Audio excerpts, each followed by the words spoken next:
Okay guys, I have the Chevy Malibu door in here that I bought from my buddy at the junkyard, and you can see it's dented right here. Not horrible, just a slight dent here and a little bit around the door handle. So what I'm going to do is I'm going to pop the door handle off. We're going to get the interior door panel off, see if we can get in here and pop some of this out rather than grinding it down all the way and using a stud gun. I'm just going to see if I can pop out 90% of it. And then there's a little tiny ding right here. But other than that, this door, this underlip is perfectly rust free. No rust on this door anywhere. The door that's on the car actually had a bunch of rust on the bottom of the door. Now, I did get these doors open today. I did do that off camera. It wasn't a big deal. This one was pushed in so far that it went behind that one. But it does open. I do have some damage in here to fix. Okay, we have to hammer this down here and here and just straighten this out a little bit. This back door was off a little bit. My camera was giving me a hard time today uploading a video of the Studebaker that I painted this morning. So I did a few things on my own, but I'll show you exactly what I did. As you can tell, when the door was hit, it slid this striker in. You could see where the striker used to sit. You can actually see that line on there. So it slid in about 1/8 to 3/16 of an inch, so we're probably gonna have to pull that back out. This pillar actually looks good. I don't see really any major damage to it. A little bit of a dent here, but it doesn't look moved. But the back door, when I made that video yesterday, it was sticking out. So this was sticking out real far. All I had to do was come in here. This striker was also moved. The striker was moved up and in. So I moved it back to where it goes. You can actually see the scratch marks of where it moved to. That's how far it moved when the car got hit. So it sent this striker up. And that's a good thing that it did that, because when stuff moves like that, it keeps major panels from bending. And that's what happened here. We have no structural damage here. This is nice and straight. That's, to me, is minor damage. That is just the sheet metal dented in here. So basically, I moved that striker back to where it was, and then this bottom bolt, these two bottom bolts on the hinge, I had to loosen these and relieve the door back down, because the door, when it got hit, it sent the door up on an angle this way. So the door was sitting high, so when the door went up on an angle, luckily that striker slid with the door and it threw it up on an angle, which made the door pop out at the top. So basically, I loosened these two up, let the hinge slide back down into place after I got that striker moved, and now it shuts perfect. We do have to repair this damage here. It's a little rough right here, I'm not gonna lie, but we're trying to save them some money, so we're gonna pop this out the best that we can pop it out, which we should be able to get it pretty good. And we're gonna fix it. We're gonna fix this. We're gonna pop out what we can. We'll tap this with a hammer, get all this back down. Minor dent there, a little bit there, a little bit there, but that looks old to me, but I'm not sure. But anyways, a little bit of denting. This is all good here. That's just a little scratch. This right here is a little bit wrinkled in. We're going to hammer it down here. We'll probably grind it to bare metal right through here, weld a couple studs on, use a slide hammer, pop it back out. I think we should be able to get that out as good as it needs to be.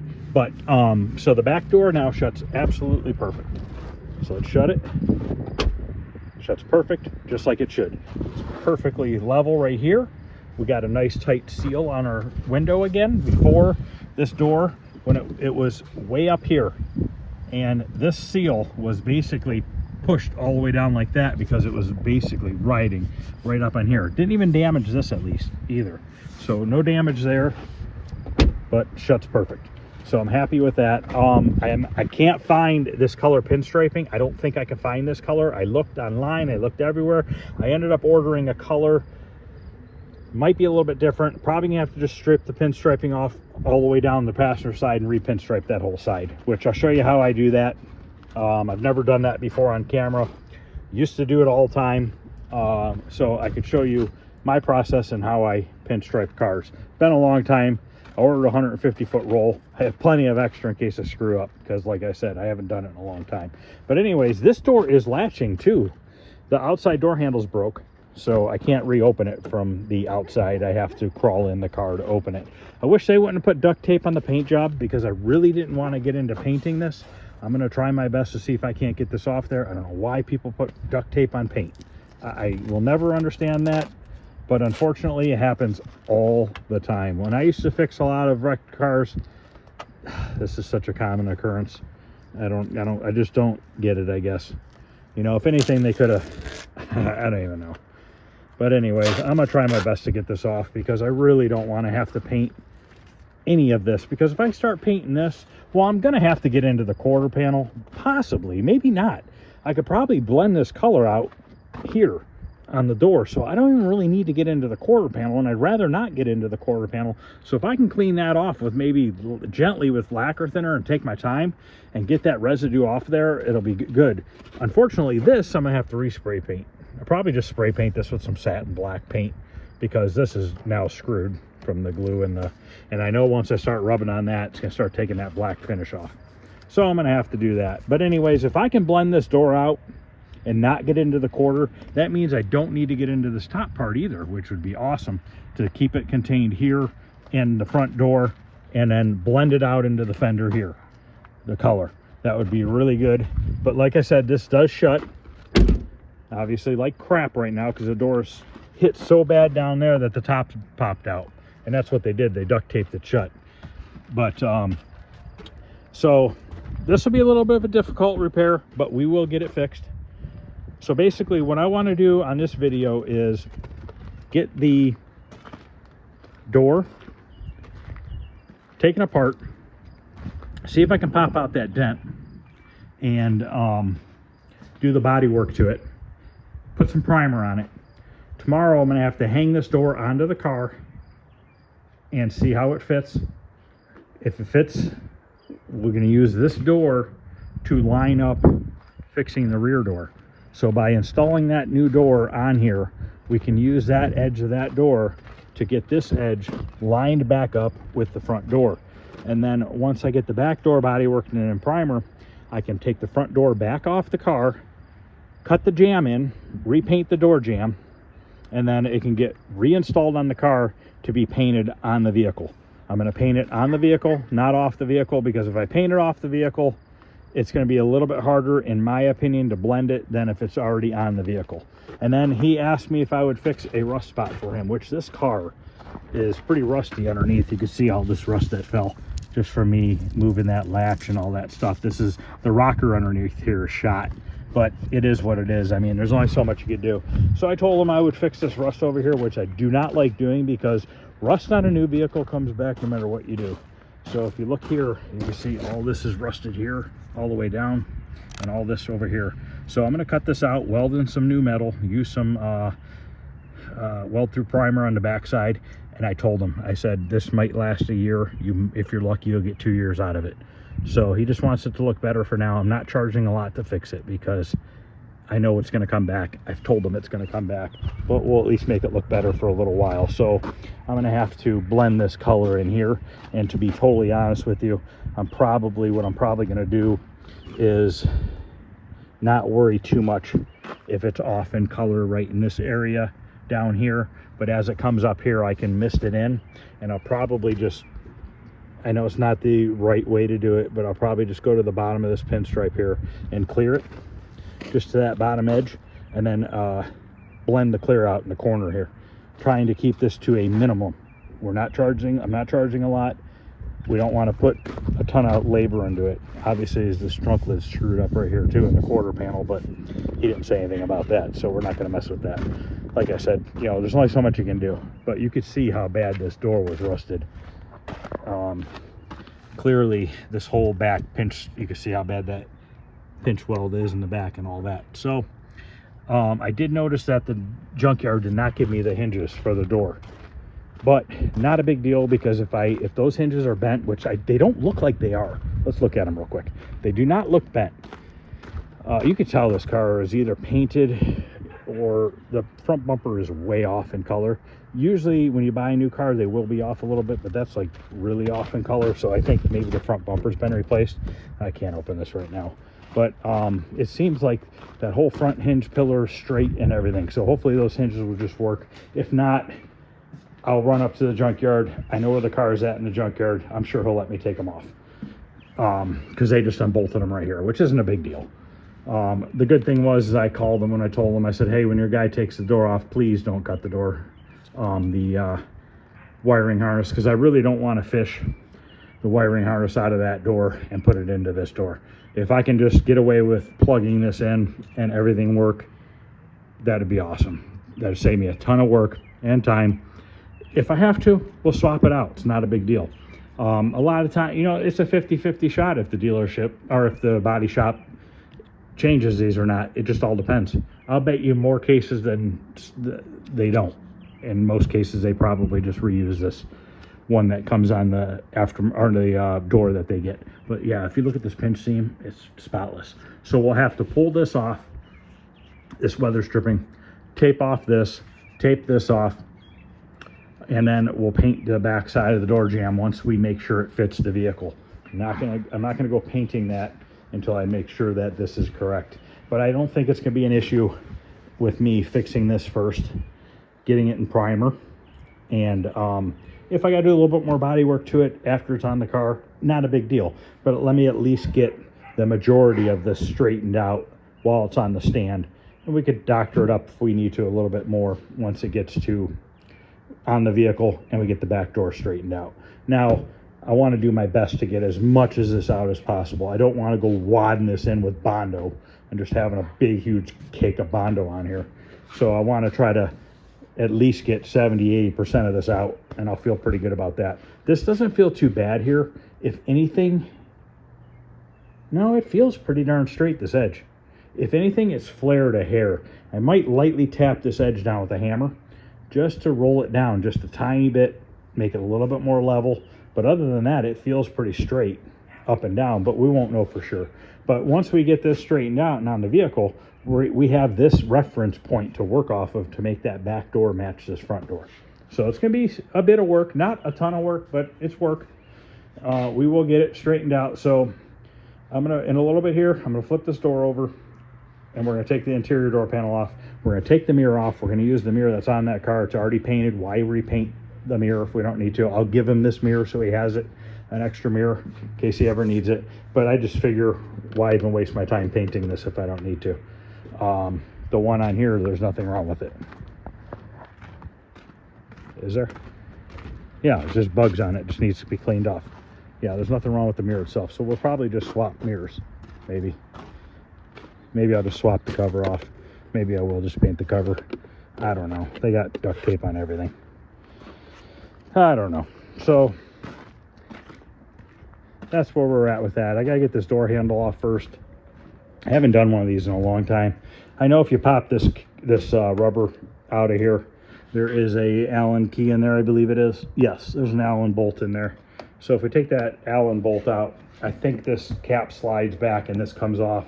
And I believe that's just a clip in the front, but I'm not positive. Let me actually grab an Allen key and we'll take that off real quick. All right, let's see what we got here. I know it's going to be metric. It's probably too big. Yep, a little bit too big.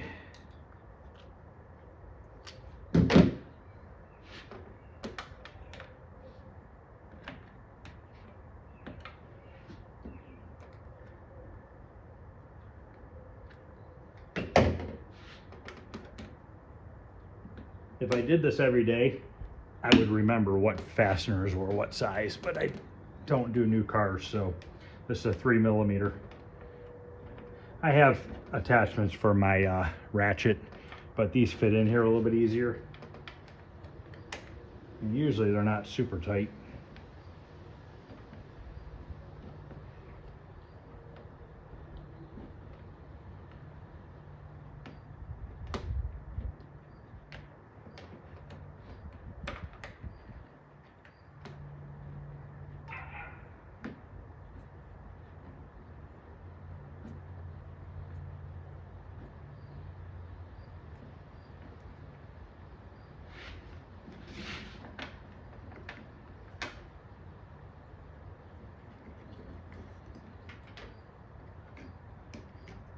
Okay, that's that part of it. We'll take our Allen key screw and we're gonna put it right back in here for now. And I thought, if I remember correctly, I think this just slides forward. Yes, I was right. Okay, take our gasket off. And now we have that apart. We can loosen this up and drop there's a plastic, like a basket type setup. We could take this out, drop it down, and that will help us get back in here if we need to. Might have to do that to get this out right here. I'm trying not to use a stud gun on here if I don't have to. I guess it's not the end of the world if we have to grind a bare metal to weld some studs on there. If we have to, we have to. But yeah, we'll probably end up dropping that down. That's probably like a T15 or a T20. I'm sure you guys that do this all the time know the size is way better than I do. But all right, I'll be back in a little bit and we'll get going on stripping this door apart and seeing about popping this dent out. We should be able to take this molding off without too much of an issue. So I'd like to get that off, get the mirror off, because I want to paint the door with the mirror off the vehicle. It's a lot easier to paint the door with the mirror off the vehicle, because if you leave it on, even if you fold it in, you still have to go around it with the spray gun, and it makes it just harder to get your paint to lay down the same as it will over here, to where you're more consistent distance away from your panel. You know, so if you're spraying like this far away from your panel and then you get over to the mirror and you go like this, well then all of a sudden that's gonna be drier looking, and then you're gonna try to put more paint on around it to try to compensate for that, and then you'll end up getting a run over there or something stupid. All because you wanted to not take a couple minutes to take the mirror off. So I've learned all these things because I've done these stupid mistakes in the past, and that's why I'm trying to teach people this stuff. Is I've been there, I've done that, and I've realized it's stupid things like that are a waste of time. Taping off around door handles is a waste of time. Just take the door handle off. Same thing with these moldings. Usually I'll always take this stuff off, unless it's a rare case like on an old vehicle where I know if I'm going to take it off, I'm either A, going to bend it, or the clips are rusted and they're going to break off. Those are some of the scenarios where I don't touch this stuff. Now this vehicle door has a GM tag on the bottom here. I'm just going to pop this off because there is not one on that car. Now I don't know if that car ever had one of these. I don't know if this is from a different year, but I believe like 2010 to 16, or don't quote me on that because I'm not positive, is the same door. But it's somewhere in the past 5-year range of the year of this vehicle, they're all the same door. So I don't know if some models had this and some didn't, or did that maybe have it at one time and it was already repainted and they took it off and never put it back on. Did it fall off and they scrubbed the rubber off? I have no idea. So we're just gonna get rid of it and just not put it back on. By the way, today when I was out painting the Studebaker today, this was only like a half an hour from his house. Some guy sold me this open sign for $35. A neon open sign, and it works. For $35, I was like, hell, I'll take it. I mean, looks good. A little warped and stuff, but who cares? Hanging on the wall and it'll look good. But couldn't pass that up for $35. All right, I'll be back.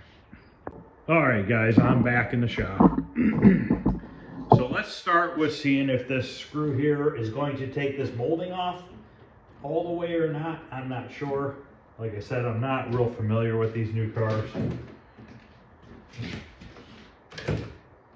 Okay, perfect. So it takes it off to there. Looks like the mirror has to come off in order to get that off the rest of the way. I don't know if there's a screw over here or not. Yes, there is. So there's a screw on both sides. And other than that, it's just like a pressure fit. It slides in there with the weather stripping.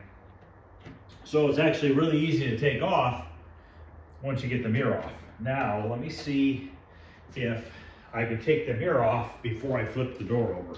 I'm putting all these parts for this car in a pile, and I have my little ashtray looking ashtray. It looks like an ashtray, but it's actually a magnetic parts holder, so you can take all your nuts and bolts, put them in there, and you don't have to worry about losing them. So all my nuts and bolts will go into that. All the bigger parts are just going on the counter over here by my socket set, just on the back edge. I'm the only one that works in my shop, so if a part gets lost, it's my fault. But usually nobody touches anything, so it works out nice. So there's an upper piece of plastic here. Doesn't look like there's any screws in it. Yep, just pops off. At least part of it does. Okay, there might be a screw. Okay, we're gonna have to flip this over. I don't want to break anything. Just in case for some reason I need some of these parts, I want to be careful taking them off. So let's get this door flipped up and over. And these newer vehicles, you gotta be careful with these doors. You really, if you're gonna put it this direction, you gotta be real careful with it. You really should spin it the other way and run the stand this way, because it's less likely to dent this way on these thin doors. If you turn it that way, you run the real risk of getting yourself 2 dents down your door. So keep that in mind when you place these things on these stands. I'm gonna go ahead and take out these screws first to get this piece of molding off around here. I wanna take all this off because, yeah, I could take this off and paint right here, but I wanna get paint behind there. Because, you know, when you're painting these newer vehicles and you tape off moldings like this, you're only gonna be able to sand and scuff so well up to that surface. So just take the part off. If you can, take it off. It's less taping to do. It's just easier in the end, in my opinion. I could be using a drill for this. And I kind of prefer taking cars apart without a drill for the most part, if I can, because it's less risky breaking stuff.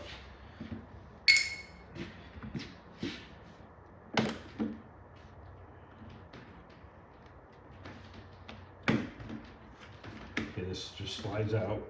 And I might have to, I don't know if I'll have to take that outer molding off or not. This just slides in. This I'm not familiar with, so you got to kind of bear with me on some of this stuff here.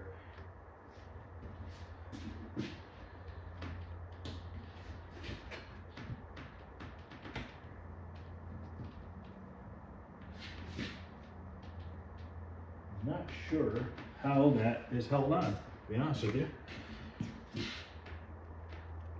I don't quite know. We'll leave that for now. Let's work on getting the door panel off. We could probably take this bottom rubber off. These just have push pins in there. I'm going to show you a trick with those that I usually use. I got a couple different ways to take those off. Okay, we're not going to be using this interior door panel because it does not match the interior. The interior has an insert that's a different color up here. Plus this is pretty filthy, so we're not going to use that. But I have a metal one of these that have a couple different size slots. And I have a plastic one. The plastic one's actually a little bit beefier. This is pretty thin and flimsy. So we can take this, pull the rubber back a little bit, see where our clip is, work it behind the clip, and pop it out. And that's not working. See how I ripped it out of the rubber? It can still go back in the rubber.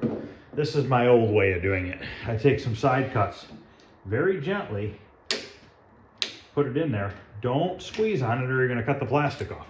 And now we got this out.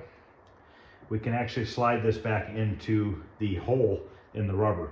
It's just a T fitting. Just goes in there and like that, and it's back in place. So we'll try it on this one, see if this side cuts work or not. Yep, see, I usually have better luck with this than those stupid pry bars.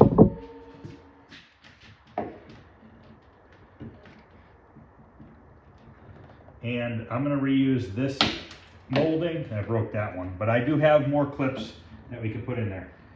I'm going to reuse this rubber because the rubber that's on the car is pretty bent up. Plus, with the rust on the bottom of the door, there's probably rust on the metal or on the rubber. So I think it's just better off going with this one here. Yeah, they're breaking. Unfortunately, they're breaking. Oh, this door's been repainted before. Look at this over here. And this is why you take this stuff off. Look at this. It's got gray paint all right here. I mean, yeah, I'm breaking some clips, but you know, you can get replacement clips. I might not have the exact ones, but I will find something that'll work.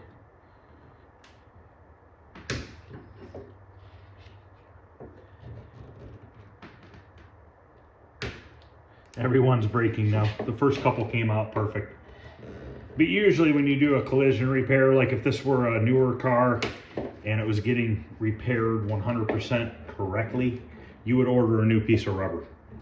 More than likely you would get a new piece of rubber, and the rubber is going to come with the clips already installed in it, so you don't have to worry about finding your own clips. So that's usually how the quotes are written up, but some body shops will just use old ones. This one's savable. So we broke more than half of them, but we'll get it fixed. I'll look around, see if I have these clips. I very well might have these exact ones, might not. So I'm just gonna put this off to the side for now on the floor. We'll pick it up later and put it over with everything else. So now we need to take the door panel off. Okay, you can see this has already been taken apart. This is half broken out. Save this because this is still usable. This pin slides back out.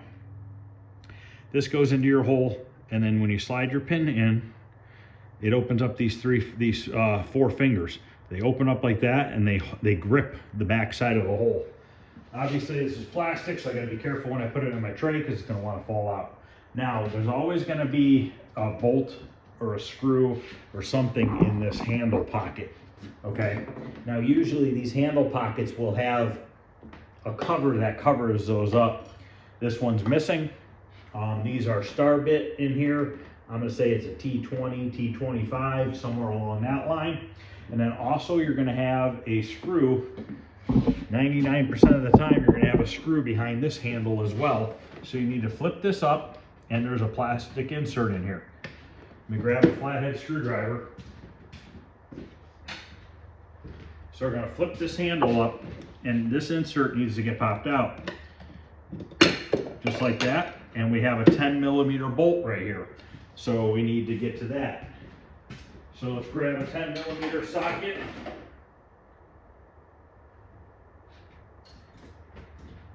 And we can pop this off.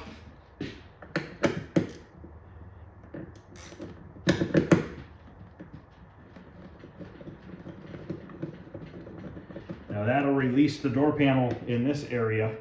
Now I don't know how this door handle's held on yet.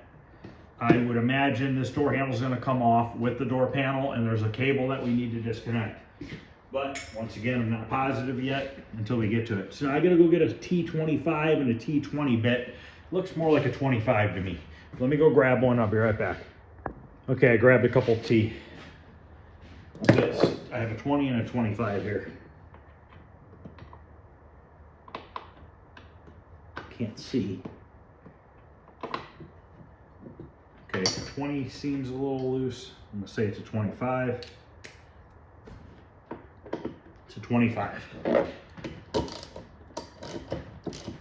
One of these have a washer on it because they must have broke the plastic on the door handle. Now, when I was probably 17 till about 20, you can see how there's a washer.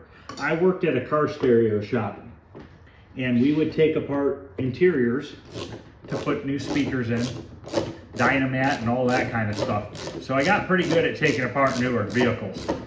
I remember I was probably 18 years old, and a brand new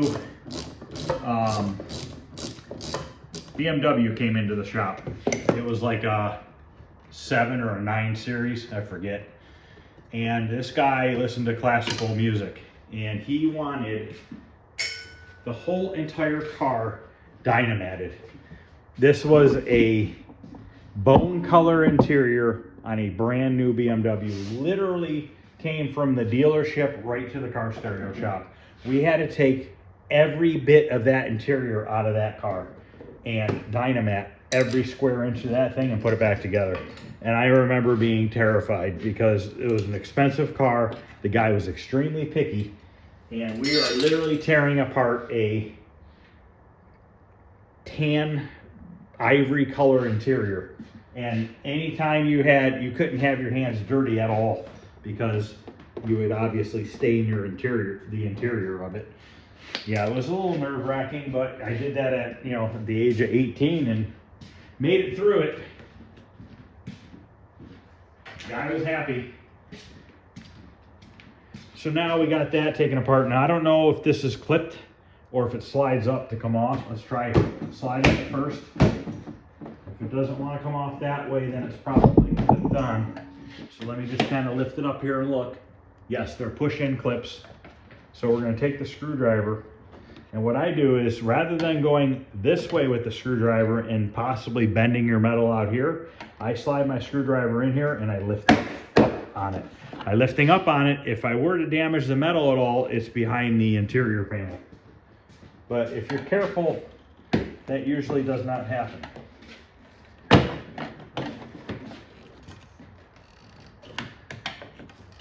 Now, once again, like I said, I don't really know exactly how this works on these newer vehicles anymore, so I gotta kind of just slowly go at it.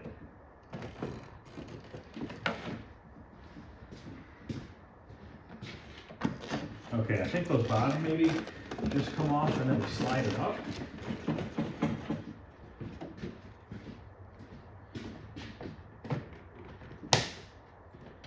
Does this come off maybe first?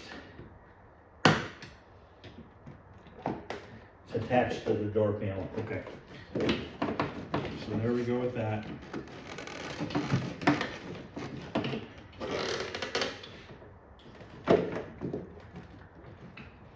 Okay, we slid this out. We're going to go ahead and unplug these two. Now these, once again, you got to be really careful with this plastic because you can really screw it up. So there's a little prong. Let me zoom in here, show you how I take these off. Man, this is bringing back old memories.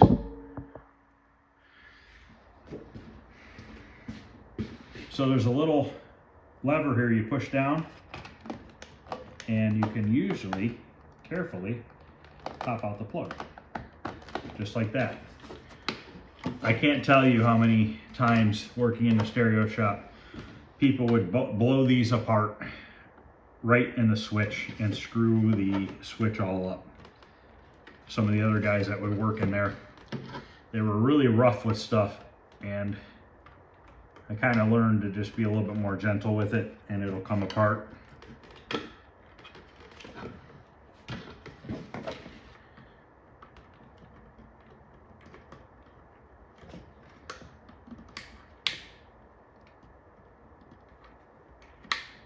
Come on, plug.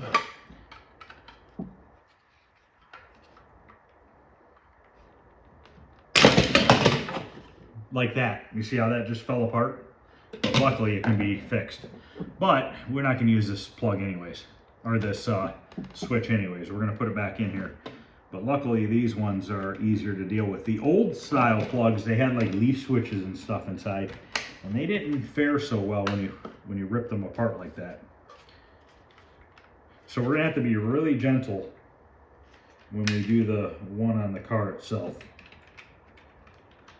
I'm sure this one's probably still fine, but you just gotta remember to be careful with it. So we'll save this for now. You never know. I'll probably give this to him because if one of these two switches were to go bad on the car, he has another one. Why not? I mean, so now that that's out of the way, those are unplugged. Now I need to figure out how the rest of this comes off. I feel like something in the middle here is holding me down. It looks like something right in this area here. I think it's just a push-in pin.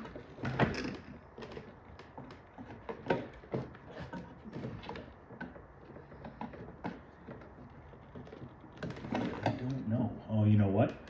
There's two T-bolts there. I wonder if that metal comes off with the door panel. Those look like a T20. I'll show you once I get it off.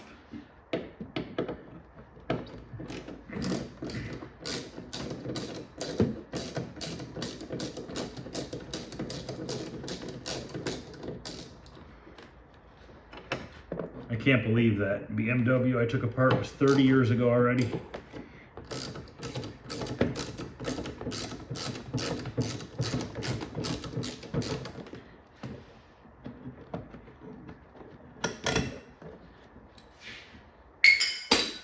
Okay. Yep, it's part of the door panel. Slide our wires through. Now we have a cable to deal with. And some wiring. So we have wiring right here going to this. Oh, it's a light bulb. We're just gonna take that all off right now. We can always switch that up later. Let me lower the camera over here and see if you guys can see what I'm doing. It's gonna be kind of a long video. I'm gonna break this up into several videos just so that they're not 2-hour long videos, because most people are not gonna watch this for 2 hours. Probably 90% of people that watch my videos don't even make it halfway through. So there's a cable right here that goes into this door handle. So what we have to do is get this plastic part out. And then it's almost like a bicycle cable. But this is definitely, it's easier to do when the panel's on the car than laying sideways, upside down like this. Okay, so I got to get this. There's 2 little plastic prongs I need to push in.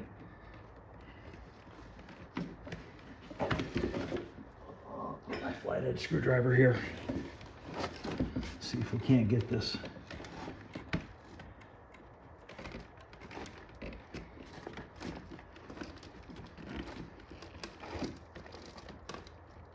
Got it. And then once you get those 2 plastic prongs right there loose, you can pull the housing back, slide it over like that, and then it slides right out. Just has a ball on the end. These are the 2 tabs that hold it to the handle. So now our door panel's off. These clips are going to stay here. This is what's going to hold the door panel on the door. Now I'm not going to get crazy with this and paint everything inside here. That's a little bit too far. I'm going to pull this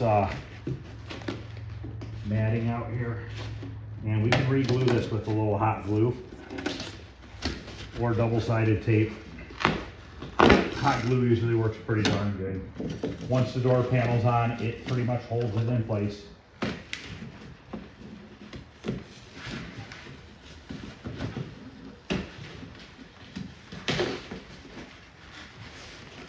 Not sure if I'll probably reuse this one rather than the other one.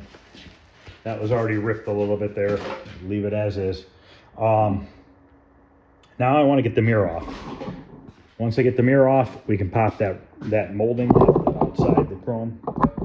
So the mirror has 2 bolts here, and then we have the plug right here. So we want to unplug it from here.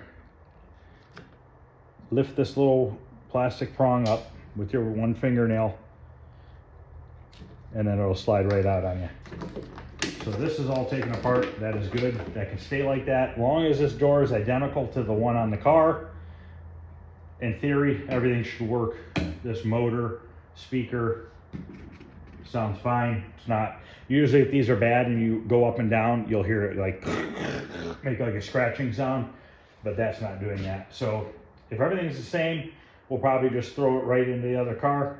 I might save the other window motor for him so he has it. We can pull this weather stripping off on the inside of the door. Let's get these 2 off, which are 10mm, which I think I have over here already. I should have my tool cart out here so I can kind of put everything in my tool cart, but I just don't have it right now. It's in the back room with stuff on it. So once you get one nut off, make sure you hold that mirror, because if you don't, it's going right to the floor, more than likely. But I am seeing a screw in the middle. I don't know what that's about.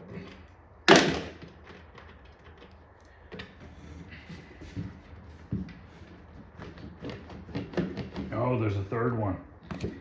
Aha.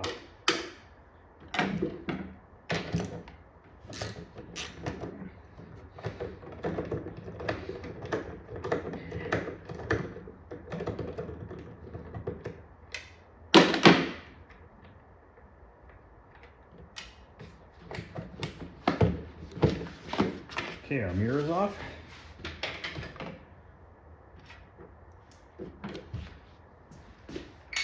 Now this chrome molding out here should just come off. Should lift off.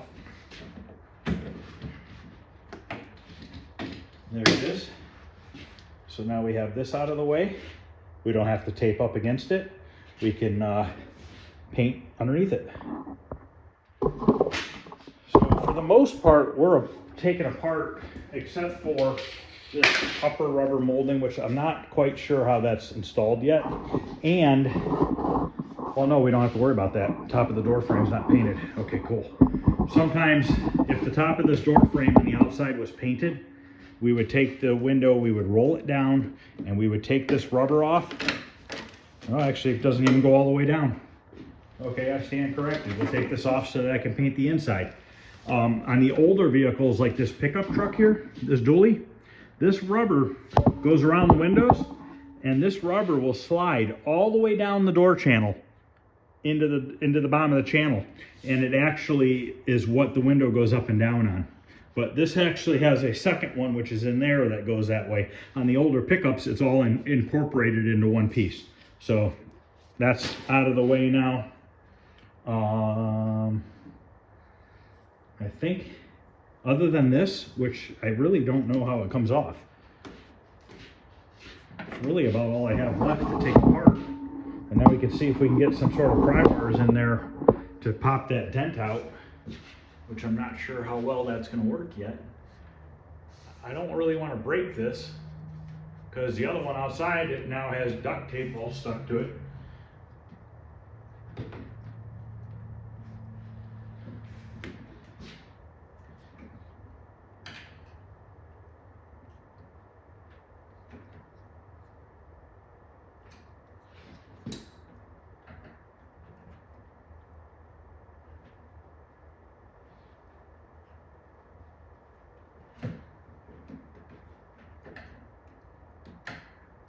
Kind of just slowly wiggling it to see.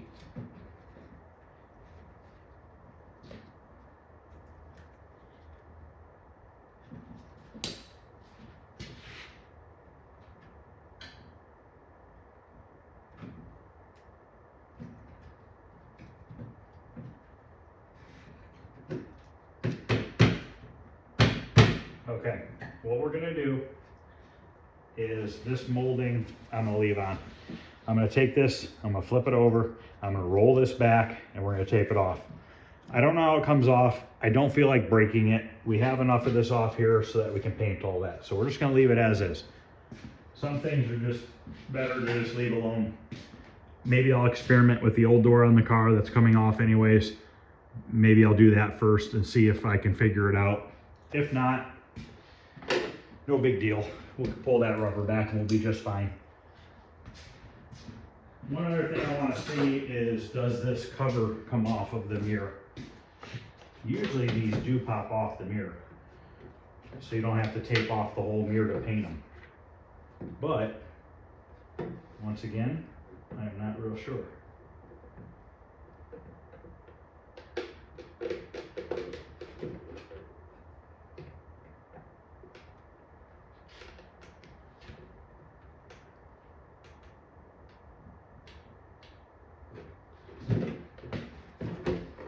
If it's going to come off, it's going to come upwards. Just don't want to screw up the plastic.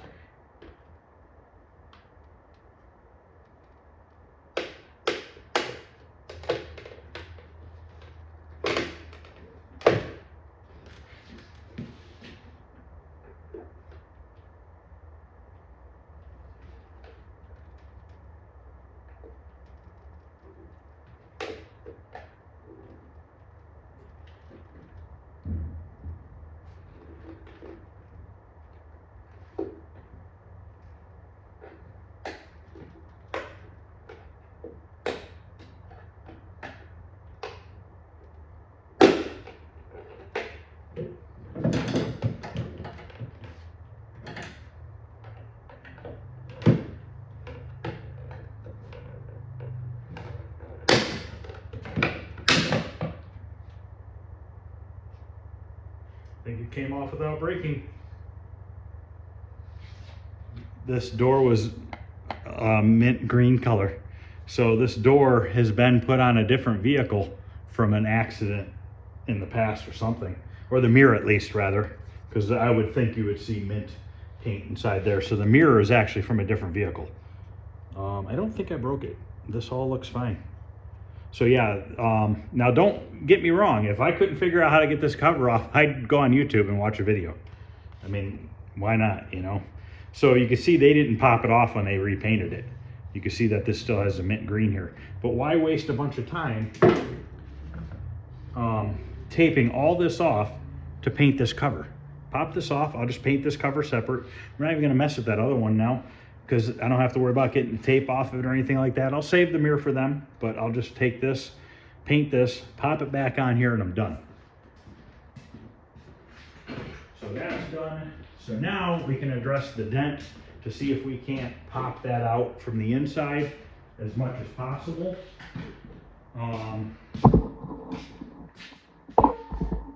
Probably can get in here a little bit. It's up in this area by the door handle. Also, I wonder if I should take this, what is this for?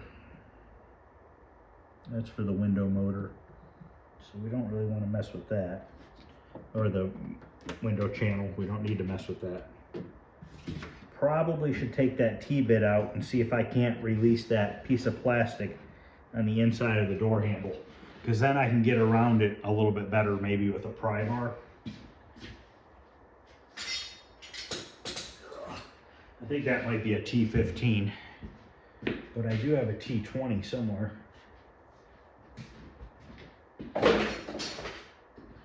See if a T20 fits this. Yep, it's T20. It is a little rusty though. Okay, it's stripping out, but the outside is a bolt.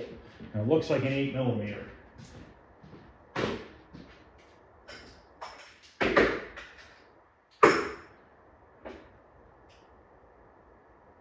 So I'm grabbing an 8mm real quick. I'm just fixing my sockets real quick because I set my socket, my magnetic ashtray thing on the sockets, and it picked up a bunch of sockets. Okay, it's a 7mm.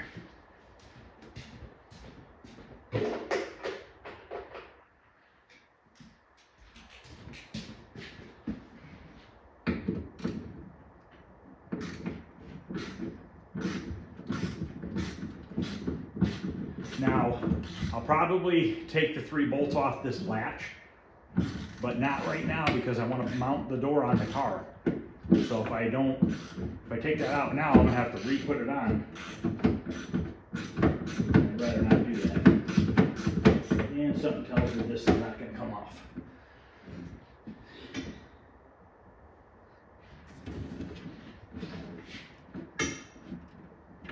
Started spinning on me.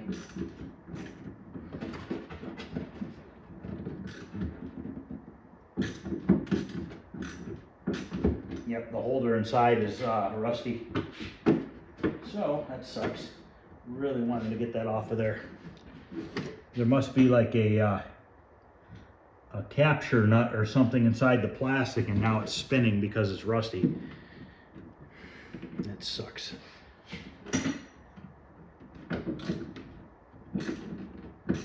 Yep, I can feel it. Yep, guess that plastic's staying in there. All right, let me grab a pry bar, see if we can't start popping this metal out a little bit.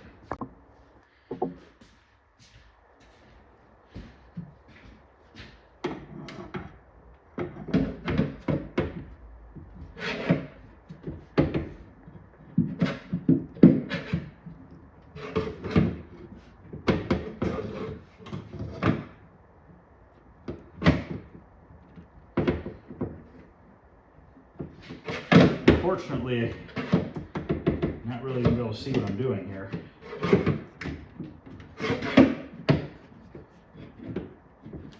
Okay, I need a piece of wood to put in there.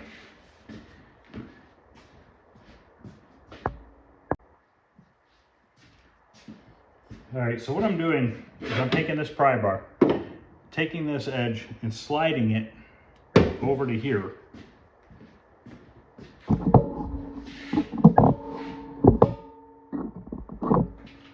Over to here, in between these two layers of metal, and I'm trying to pry down on it to get this to pop back out. So I need a piece of wood in there. Hopefully this piece will fit in here, just to give me a little bit more leverage.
Really wanted to get to this bad dent right here from the inside, but the plastic I can't get off.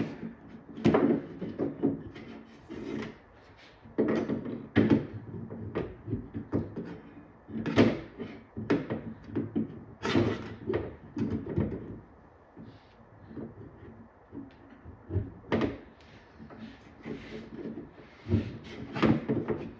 think I'm gonna have to get the stud gun out. Just doesn't seem worth it trying to get this from in here. Not enough room.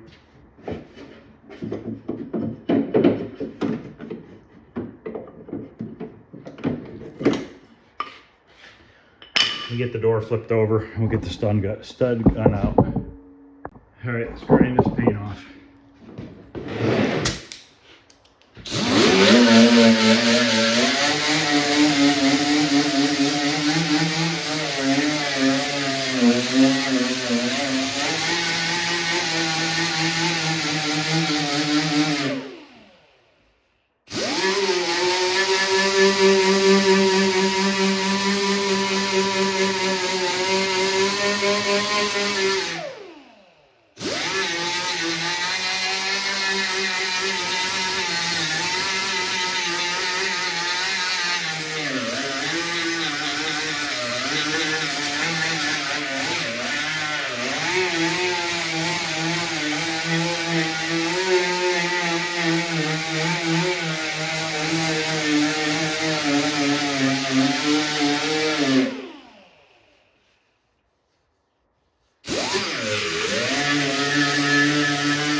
See how that does? We're going to start right there.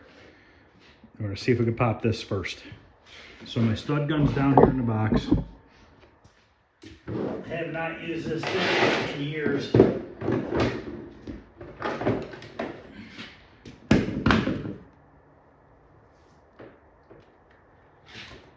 Slide in. So if there's people that don't know what this does is this welds this little stud onto the panel, and then you can use it to pop it up. This is a newer style. Like the old days, they would drill a hole, screw in the dent puller, and then pull it out, and then they have a hole in the metal. This doesn't leave holes in the metal. So this mushroomed end here is what gets welded down there. So let's do one right now, and we'll try to pop that first spot out. Zoom in here a little bit. Now I usually like the, I usually have better luck with the steel ones versus the copper ones. I don't know if I have any steel ones. No, it's all I have is copper. I used to have steel ones that I thought worked a little better, but we'll see how this one works out. So what you have to do is you have to depress the tip. Oh, great. That was smart. I got a stud in the door. Got it. Okay, so what happens is this tip gets depressed. When this tip gets depressed, this outer ring grounds to the metal and then it welds it. You have to pull the trigger too. And this thing is heavy.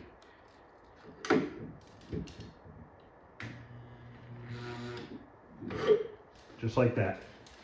I'm gonna take our slide hammer and we're gonna put it over the stud. Turn it until it locks onto the stud, and we're lightly gonna start hammering it up.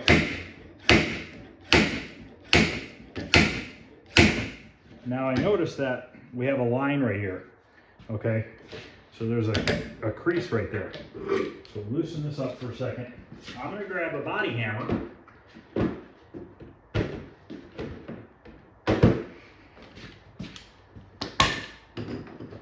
I'm gonna grab this T-handle. Now this T-handle has this roller that's offset. So it grabs the stud so you can pull up on it. So I'm gonna pull up on it, put some pressure on it, and I'm gonna tap this ridge down, this high spot.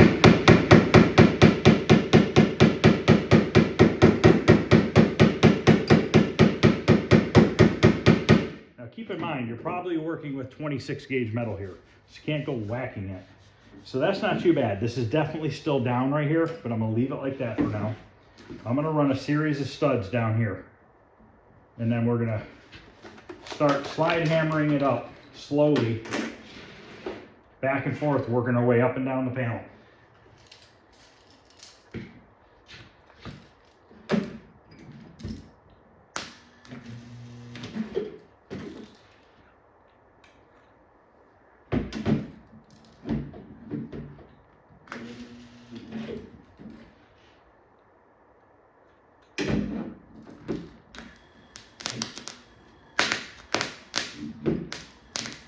Sometimes you can't get a good ground.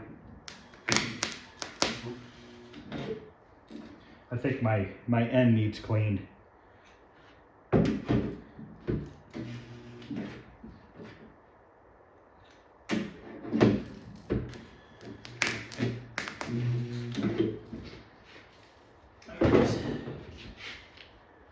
Now, I'm going to start at its lowest point, which I think is here.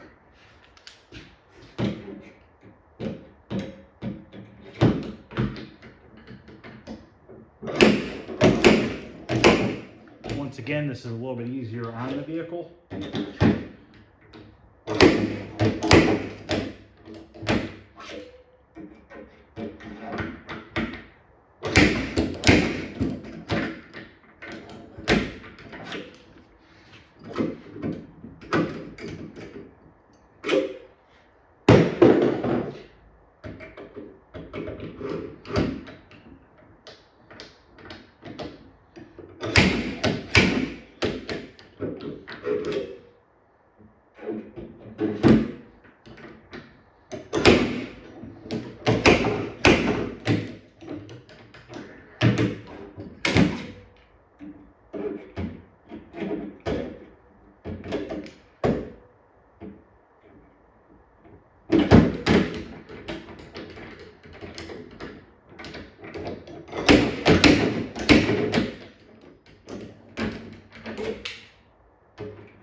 Getting there real close, actually. This is just ramping up a little bit now. It's definitely a million times better. Okay, I'm gonna put another one right here because it really starts to crater right there.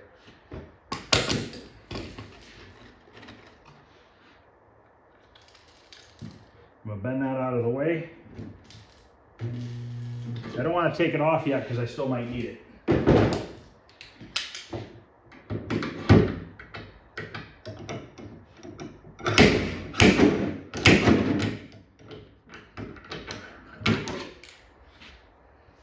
Tremendous. A lot better. Get this stuff out of the way. I'm gonna come back over. I'm actually gonna put one right here. That's the low spot now.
Need one between these.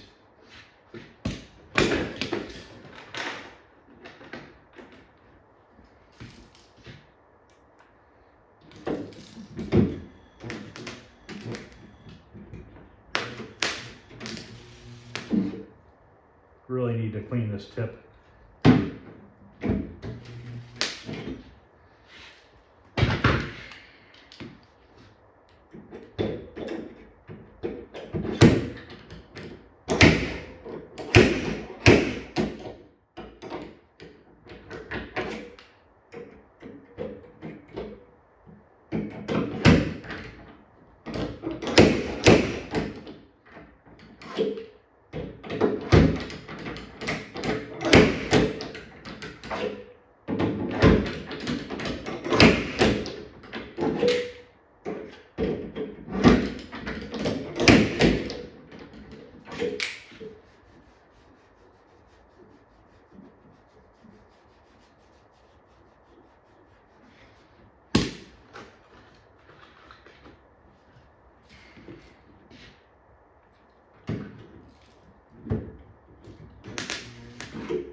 That's actually really close.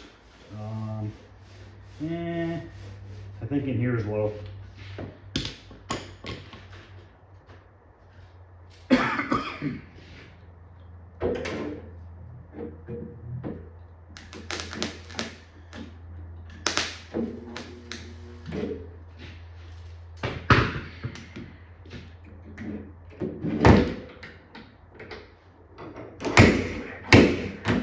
If you guys saw that on the camera, but that really moved up. Oh, just oil can. It went back down. See that? Okay, that right there is a good height, but look, now it's starting to not do it as bad. Sometimes you can fix that with heat. Sometimes you can't. Try if we put another one right over here.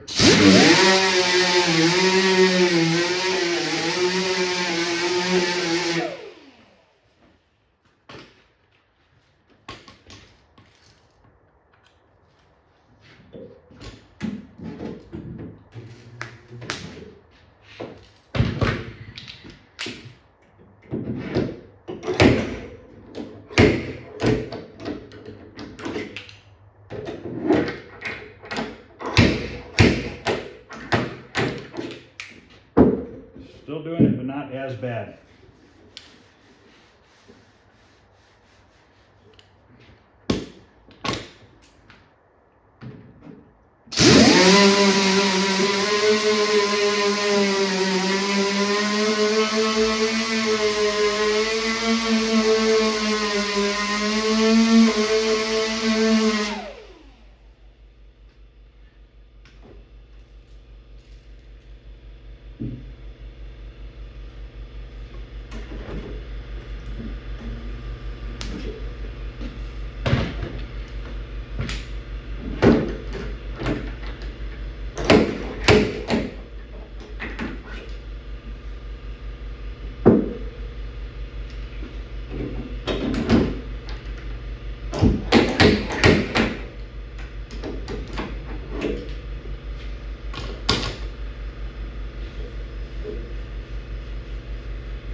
it goes back in place, which is a good thing. But it still feels low here.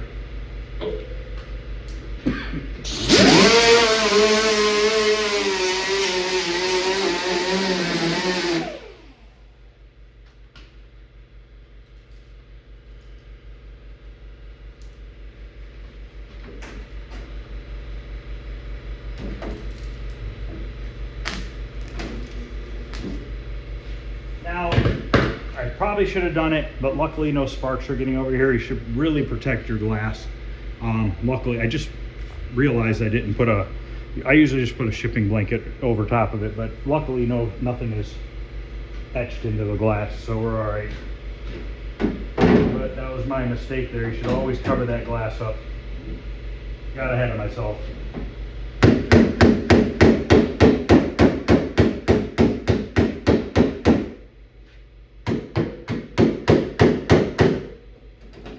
See, I'm lifting the door up. I'm using the weight of the door with my hammer, and that feels really good there. Got one little low spot right here. We'll need a stud there.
Way deep in that corner, it's low right there. Might have to cut some of these off to get to that.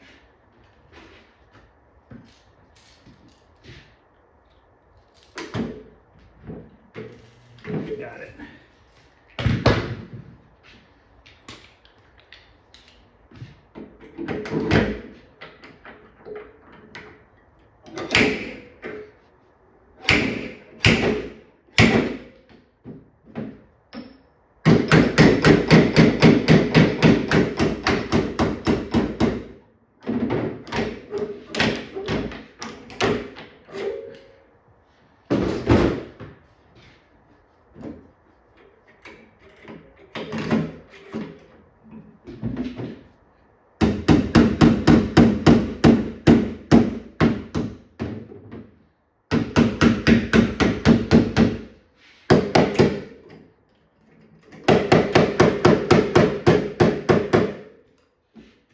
See how this isn't oil canning like it was? It's not pushing down and staying down. That's because we gradually worked this metal back to where it needs to be. The metal has memory. It's going to want to go back to the shape it was in. And you got to kind of, and this is just from years of doing it, you got to kind of just figure, I always find my lowest spots first, and I stick a stud there. And I try to get right on the stud as it's still warm, because that metal is even more pliable when it's still warm. Once it cools off, it gets a little bit harder to work. Now, like I said, this is very thin metal, so you don't want to go hammering the shit out of it really heavily, because you're going to do more damage than you are good. But I'm really happy with this. This is very minor body work now. Just a light skim coat or two, and it should be good to go. I'll bet you I can get that with just the glazing filler, rather than having to use the regular body filler. So now I'm going to grab a pair of side cuts. We're going to cut these studs off. Don't take a pair of pliers. Do not take a pair of pliers and start wiggling this back and forth. You know why? You're going to rip a hole in the metal. Ask me how I know. And don't cut too low. Just cut to the bottom of the mushroom. Leave the mushroom head on there. Okay? and grind it down. Now when you grind it, don't concentrate your grinder on just one stud until it's completely gone. Work your way around the panel. If you concentrate on one area, you're going to heat that metal up so quick because it's so thin that you're just going to warp it. And we don't want to do that. We just spent, I don't know, 15 minutes fixing this probably. Maybe 20, I don't know. Haven't really paid attention. I know my camera's been rolling the whole time, so it gives you an idea of how long this is taking me. I've not stopped the camera since I started with the stud gun. Now technically you could reuse these studs.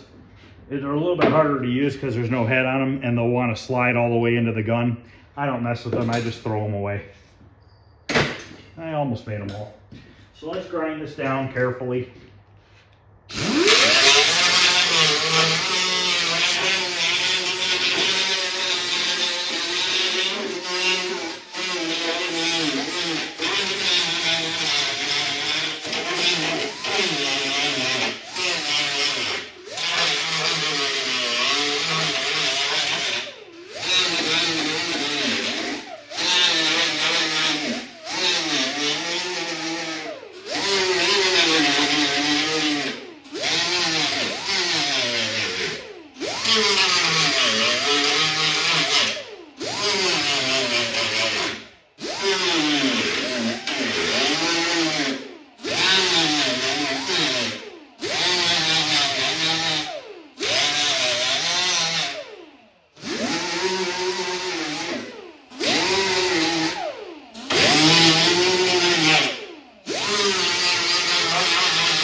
Okay, you see I scuffed the paint all up back there so that the filler has something good to grab to. This is a piece of 36 grit.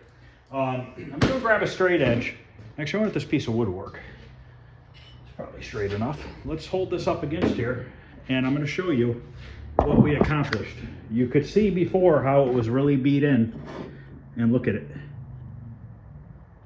If anything, we're a hair high. Right here, we're perfect. Our edge is a little low. So if anything, I think I'm going to tap on this edge a little bit. So let's do that real quick. Kind of just work it up a little bit. The edge does kind of naturally roll in a little bit. It's supposed to.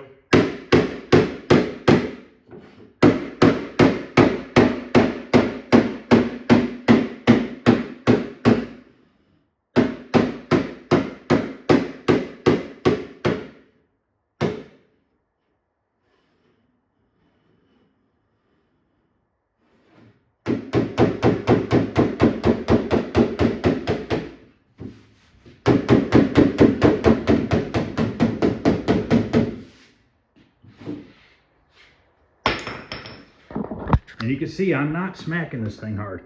Look at that. See what I'm talking about? This is glazing putty fix. That's it. So if somebody watches this video and thinks I'm wadding a ton of body filler in here, guess what? They're wrong. This is merely, all I'm going to be doing is filling in like right here. That's literally like a 32nd of an inch. I mean, it's so minute that it's just minor. I'll bet you if you use polyester primer on here, you could probably block that out. So let's mix up a little bit of a glazing putty. I don't know why I'm coughing today, but let's mix up some glazing putty, put a coat on there, and we're gonna let it set overnight. It's 9:30 on Saturday night. I've been going at it since 7 this morning. I painted the Studebaker earlier, so if you guys didn't see that video, go check that out. That's all painted. He already unmasked it. It's getting ready to, tomorrow he's gonna be starting to put it back together. So if you check his channel out, you'll be able to see that car finished. It's called Treetop Garage. Go to his channel, you'll be able to see him finish the Studebaker up. So now we're gonna mix up just a little bit of filler for tonight and let it set overnight. My Bondo, these things need to be cleaned. So basically what I do is just kind of crack it off. I'm not gonna go crazy sanding it down today, but I'm just gonna take this and you just bend it real good. You can buy these at Summit. I think they're like 10, 20 bucks a piece. Oh, nowadays they're probably like 40.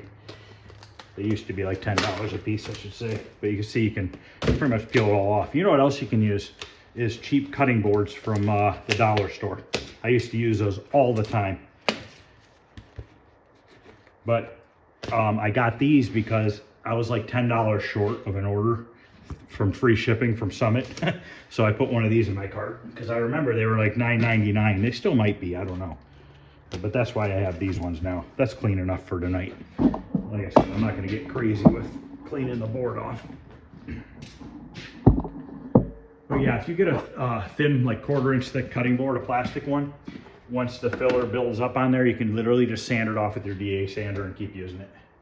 So this is what we're gonna use, this fantastic glaze. And we're gonna put a light coat on there. I wanted to see where it says here.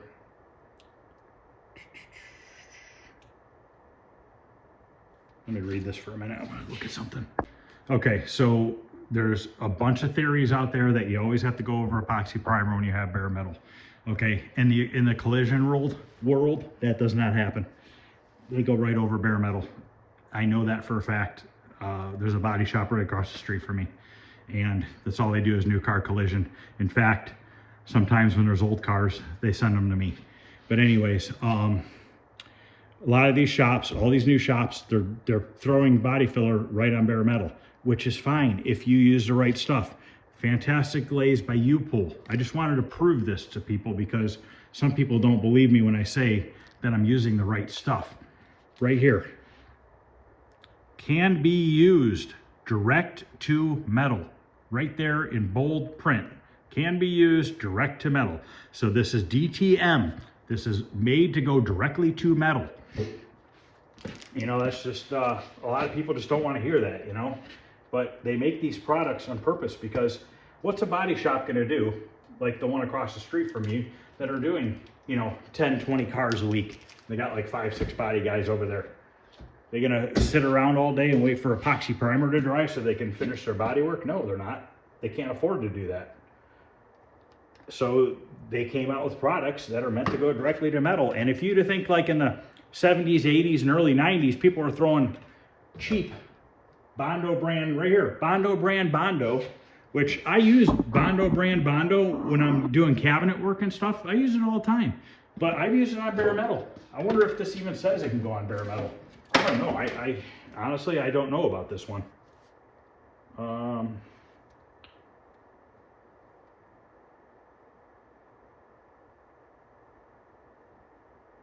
It says ideal for repairing dents, dings, holes, and scratches. Also repairs wood, aluminum, concrete, fiberglass. But it doesn't say direct to metal, but I know I've put this on direct to metal many a times back in the day. I personally like this kind of stuff. It's hard to sand. It's literally like sanding a brick or concrete, but you know what? It doesn't shrink back like some of the shit that you buy for $100, $120 a gallon that you can sand with your pinky.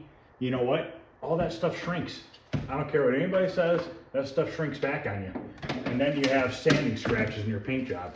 All this stuff I use that's cheaper is harder to sand, and it doesn't shrink back on me. I don't have these issues. I used to use Rage Gold and all that stuff, Rage Extreme, and I had nothing but sanding marks show up 6 months later. And I used to use that stuff called icing. That was another one that would shrink back real bad. But since I've been using this U-Pull and that Summit stuff, now Summit makes 2 different body fillers. They make a lightweight body filler, which is what I have right now. I bought 4 gallons of it because it was on sale for like $30 a gallon a couple months ago. So I bought 4 gallons of it. And then they have another one too that is a little bit thicker and it's a heavier filler. But I really don't use real heavy filler, really. I mean, I try to do what I did here and get as much of the dent out as I can, just so that I don't have to pack it full of a bunch of filler. Now, we're just using glazing putty because this doesn't warrant the need for real heavy body filling. So basically, we got this door for 150 bucks. If we would have ordered one with shipping, it'd probably have been a good $400. I got dirt in my Bondo. It would have been 400 bucks. I just spent, I'm gonna have probably a half an hour in this repair, and look at the money I saved for something really simple like this. But I mean, if you don't have the tools to do this, then I get it. You know, I get you're gonna wanna buy the door that's not all dented up. I still got a little ding over there I need to fix, but I don't know if I might be able to get to it if this doesn't dry on me. Stupid dirt from the board. Guess I should have cleaned it better.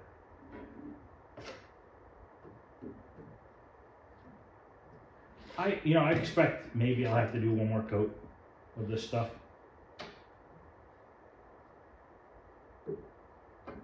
Let me see if I can hit this real quick with that 36 grit, that little ding.